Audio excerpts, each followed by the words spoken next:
రావు గారు మనతో ఉన్నారు. ఎంజీ రావు గారు నమస్తే. పాకిస్తాన్లో ప్రత్యేక సింధు డిమాండ్ ఊపందుకుంది. ప్రత్యేక సింధు దేశం కావాలి అంటూ అక్కడ సింధు ప్రజలు రోడ్డెక్కిన పరిస్థితి. కరాచీలో ర్యాలీ జరిగింది. ఈ ర్యాలీ కూడా హింసాత్మకంగా మారిన పరిస్థితి కనిపిస్తోంది. భారత రక్షణ శాఖ మంత్రి రాజ్నాథ్ సింగ్ రీసెంట్గా కొన్ని కామెంట్స్ చేశారు సింధు గురించి. Borders may change any time, Sindh may be back to India అని చెప్పేసి. ఒకవైపు రాజ్నాథ్ సింగ్ ఈ కామెంట్స్ చేసిన కొన్ని రోజులకే అక్కడ పాకిస్తాన్లో ఉద్యమం జరుగుతోంది. దీనికి ఏదైనా సంబంధం ఉందా ఈ ఉద్యమానికి, పాకిస్తాన్ రక్షణ మంత్రి రాజ్నాథ్ సింగ్ చేసిన వ్యాఖ్యలకి ఏమంటారు? ఎస్ అండి, 2025 నవంబర్లో సింధ్ కమ్యూనిటీని ఉద్దేశించి భారత రక్షణ శాఖ మంత్రి రాజ్నాథ్ సింగ్ గారు ప్రసంగిస్తూ సింధ్ అనేది భౌగోళికంగా జోగ్రఫికల్గా భారతదేశంలో పార్ట్ కాదు రాజకీయంగా, కానీ కల్చరల్లీ సాంస్కృతికంగా మానసికంగా అంటే సైకలాజికల్లీ సింధ్ అనేది భారత్లో అంతర్భాగమే. ఇప్పుడు భౌగోళికంగా లేకపోయినా భవిష్యత్తులో ఏ సమయంలోనైనా borders may change, border change అయిపోయి సింధ్ భారతదేశంలో ఐక్యమయ్యే రోజు ఒక రోజు వస్తుంది అని నర్మగర్భంగా డైరెక్ట్గా ఆయన మాట్లాడడం జరిగింది. అది కూడా ఏదో మామూలు నాయకుడు కాదండి, ప్రభుత్వంలో క్యాబినెట్ మినిస్టరు, రక్షణ శాఖ మంత్రి, ఇప్పుడు చాలా యాక్టివ్గా ఆయన ఇన్వాల్వ్ అయిన వ్యక్తి ఇది మాట్లాడడం అంటే ఏదో వ్యూహాత్మకంగానే కొనసాగింది.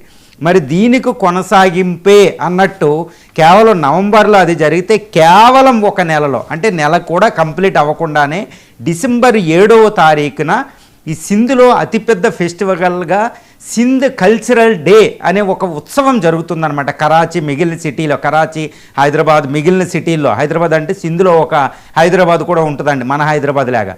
అక్కడ ఒక ఉత్సవం జరుగుతూ ఉంటే కరాచీలో, పాకిస్తాన్ అతిపెద్ద సిటీ, పాకిస్తాన్ ఎకనామిక్ క్యాపిటల్లో ఈ సింధ్ కల్చరల్ డే సడన్గా ఏమైందంటే ప్రత్యేక సింధు దేశం ఉద్యమంగా మారిపోయిందండి. వెంటనే అక్కడ జేఎస్ఎస్ఎం అనే ఒక పార్టీ, ఒక ఆర్గనైజేషన్ ఉంటుంది.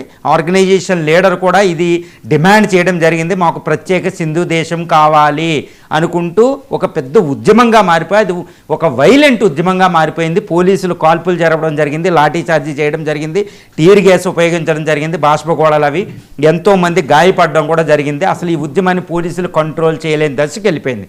అసలు ఏం జరుగుతుంది సింధులో అంటే, ఈ సింధు అనేది పంజాబ్ తర్వాత రిచెస్ట్ ప్రావిన్స్ ప్రస్తుతం పాకిస్తాన్లో.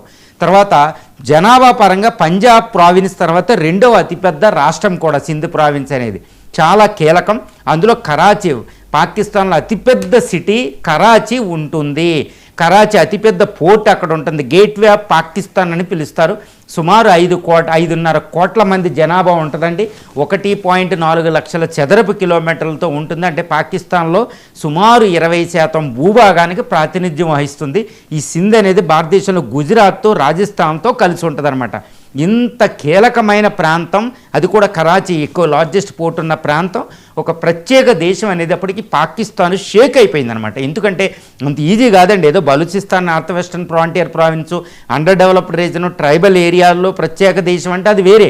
కానీ పంజాబ్ లాంటి సింధు ప్రావిన్స్లో ఇది రావడం అంటే మాత్రం అది అంత ఈజీ కాదండి. అది చాలా తీవ్రమైన ఉద్యమం అయిపోతుంది. అక్కడ హైలీ ఎడ్యుకేటెడ్ ఉంటారు పాకిస్తాన్లోనే. అక్కడ ఉద్యమం అనేది పాకిస్తాన్ షేక్ అయిపోతుందని అర్థం. అంటే రాజ్నాథ్ సింగ్ గారికి ముందే ఏమైనా తెలుసా, లేకపోతే రాజ్నాథ్ సింగ్ గారు అంటే భారతదేశం థింక్ ట్యాంక్ అంటే అజిత్ దోవల్ గారి నేతృత్వంలో సింధులో ఏమైనా విభజనకి ప్రయత్నం జరుగుతుందా అంటే, భారతదేశం విభజించడంలో ఎటువంటి పాత్ర వహించదు.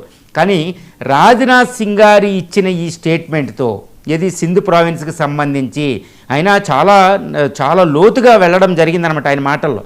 ఈ సింధు ప్రావిన్స్ కోసం ఈయన రాజ్నాథ్ సింగ్ గారి మాట్లాడిన మాటల వల్ల సింధులో ఆ ఉద్యమం మళ్ళా తలెత్తిందా అంటే అది జరుగుతుందన్నమాట. ఇండియా తల దూర్చని అవసరం లేదు, కానీ ఈయన ఇచ్చిన స్టేట్మెంట్తో అక్కడ కాన్ఫిడెన్స్ వచ్చి అక్కడ ప్రత్యేక సింధు దేశం, ప్రత్యేక సింధు కమ్యూనిటీ అంటే ఇప్పుడు ప్రస్తుతం గుజరాత్, రాజస్థాన్, పాకిస్తాన్లో సింధు కమ్యూనిటీ ఉంటుందన్నమాట. దీనికి ప్రత్యేకించి ఒక అద్భుతమైన సాంస్కృతికంగా ఒక ఐడెంటిటీ ఉంటుందండి.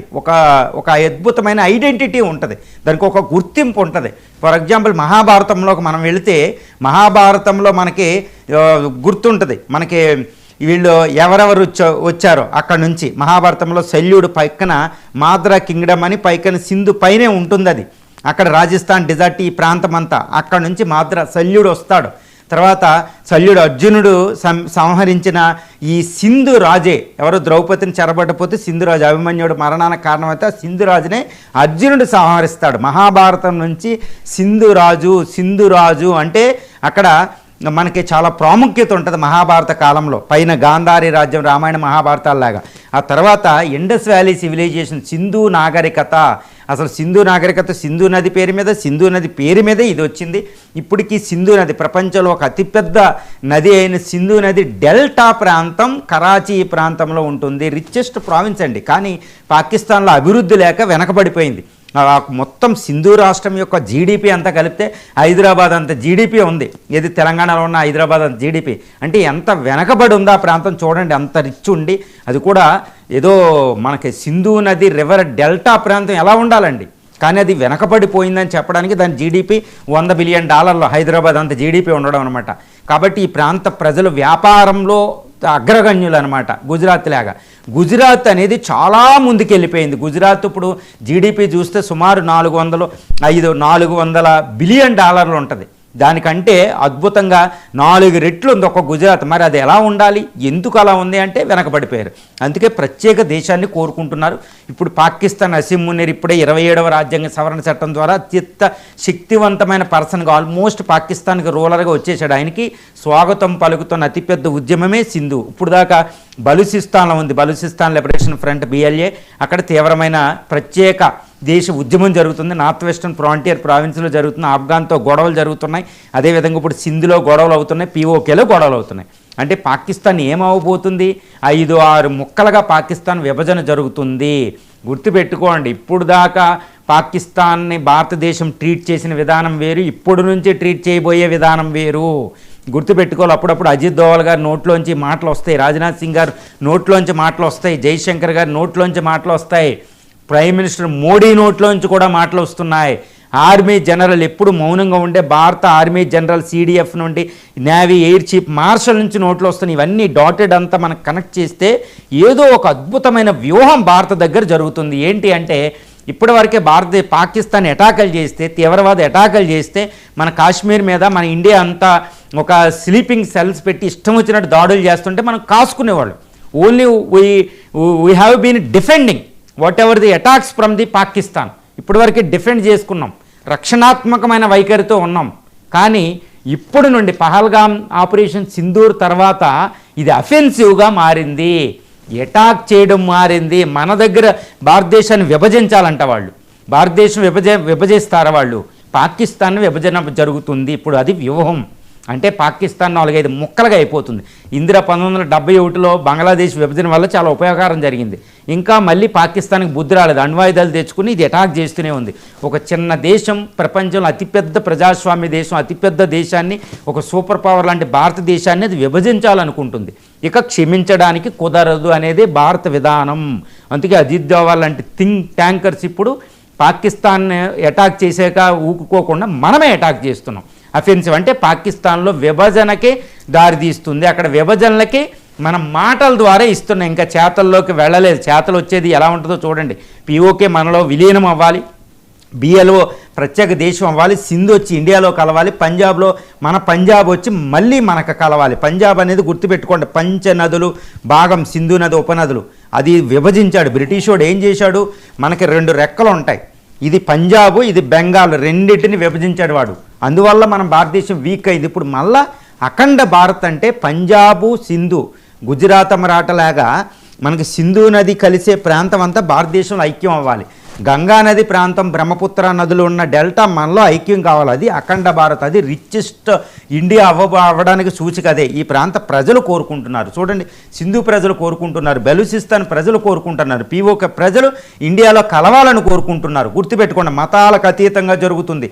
పాకిస్తానీ ప్రజెంట్ యూత్, ముస్లిం యూత్ కూడా అరే ఇండియాలో ఉంటే ఎంత బాగుండని అతిపెద్ద చర్చ జరుగుతూ ఉంటుంది అక్కడ సోషల్ మీడియాలో. గుర్తుపెట్టుకోవాలి, కల్చరల్ మన ప్రొడక్ట్స్ వాళ్ళు, పాకిస్తానీ పీపుల్ మన ప్రొడక్ట్స్ని మనం ఎగుమతి చేయకపోవడం వల్ల వాళ్ళు దుబాయ్ నుంచి మరీ కొనుక్కుంటారు 4-5 రెట్లు పెట్టి. అది ఇండియన్ సినిమా అక్కడ ఉంది.